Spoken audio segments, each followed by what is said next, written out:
পান করেছি আমি বলতে পারবো না কি ছিল সেই 6 অক্টোবর রাত্রে নির্মম হত্যাকাণ্ডের কারণ।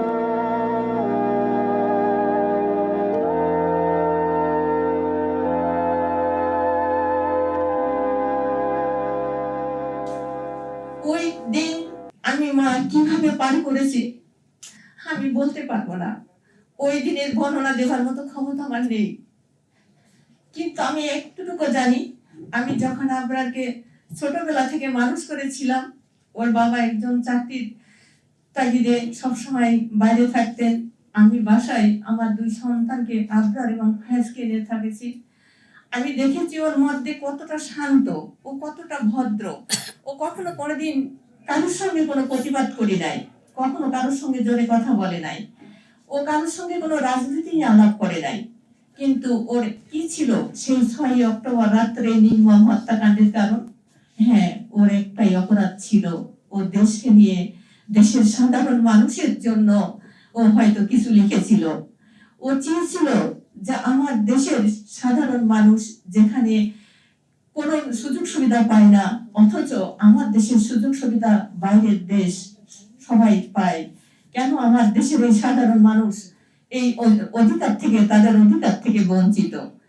তার আরেকটা অপরাধ ছিল, সে অল্প বয়সে সে আল্লাহ তাআলার উপরে অগাধ বিশ্বাস ছিলেন, সে ছিল নামাজি, সে ছিল সততা এবং ন্যায়ের দৃষ্টান্ত। আপনারা যা কিছু বলবেন সবকিছু ওর মধ্যে ছিল। আমি শুধু মা হিসাবে নয়, আমি একজন শিক্ষকও ছিলাম এটা স্কুলে, এবং আমি সেখান থেকে বলতে পারি যে একজন একজন সন্তানের মধ্যে বা একজন বাচ্চা সন্তান ওর 21 বছর বয়সের মধ্যে যতগুলো গুণ থাকার দরকার, ওর মধ্যে যেমন ছিল সততা, যেমন ছিল নামাজের প্রতি, তেমন ছিল দেশের প্রতি, তেমন ছিল ও প্রত্যেকটা যারা বয়োজ্যেষ্ঠ তাদের প্রতি শ্রদ্ধাশীল এবং ছোটদের প্রতি ছিল ও স্নেহশীল। ওর কথা আমি মা হিসাবে কখনো দেখতাম না যে ওর মধ্যে কোনো রকম কারোর প্রতি হিংসা বিদ্বেষ ছিল।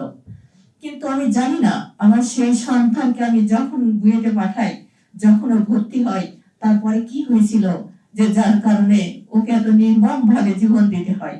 আমরা জানি, আমরা যখনই মানুষ হিসাবে জন্মগ্রহণ করেছি এবং প্রত্যেকটা প্রাণীকেই মৃত্যুর স্বাদ গ্রহণ করতে হবে, এটা আমরা জানি, কারণ এটা আমার আল্লাহ তাআলার প্রিয় দোস্ত হযরত মুহাম্মদ সাল্লাল্লাহু আলাইহি ওয়াসাল্লামের মাধ্যমে জানি যে আমরা প্রত্যেকটা মানুষকেই মৃত্যুর স্বাদ গ্রহণ করতে হবে। কিন্তু আমার সেই সন্তান যখন আবরার এত নির্মম ভাবে মৃত্যুবরণ করেছে, যেটা আমাকে মনে হয় না শুধু বাংলার প্রতিটি মাকেই কাঁদাইছে। কেন? কারণ সেই মৃত্যুটা ছিল অস্বাভাবিক, যেটা আজও আমি ভুলতে পারি না। আমার সেই সন্তানের কথা আমার শুধু বারবার মনে হয়, সে কি ওই মৃত্যুর সময় বলেছিল যে আমার হয়তো বারবার মনে হয়েছে আমার কথা, মায়ের কথা, কিন্তু সে বলতে পারে নাই। শুধু সে মৃত্যুর মুহূর্তে যখন সে দেখেছে তার জীবনের শেষ মুহূর্তে, তখন সে মহান রাব্বুল আলামিনকে সাক্ষী রেখে বলেছে, হে আল্লাহ, আমার কি অপরাধ ছিল, তুমি আমাকে ক্ষমা করে দিও, তুমি আমাকে ক্ষমা করে দিও। সেই ছোট্ট 21 বছরের একটা বাচ্চা যখন মৃত্যু সে নিশ্চিত জেনে বলেছিল, আমাকে একটু পানি দাও, আমি তো মারা যাচ্ছি।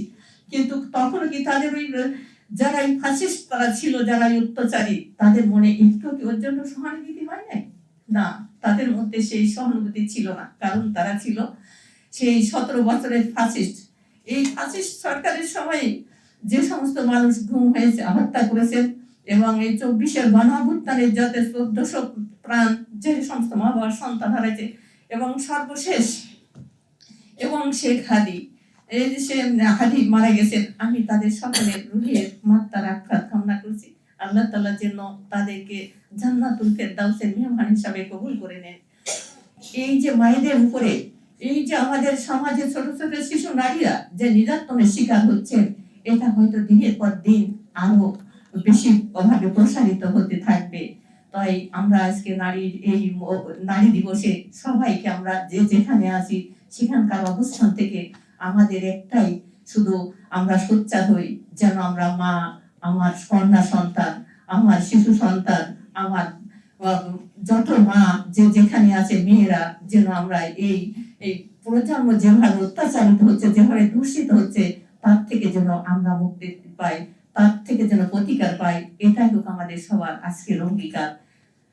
আর আমাদের এই দেশ যেন হয় ইনসাফের দেশ, এটাই বলি আমি আমার বক্তব্য শেষ করছি।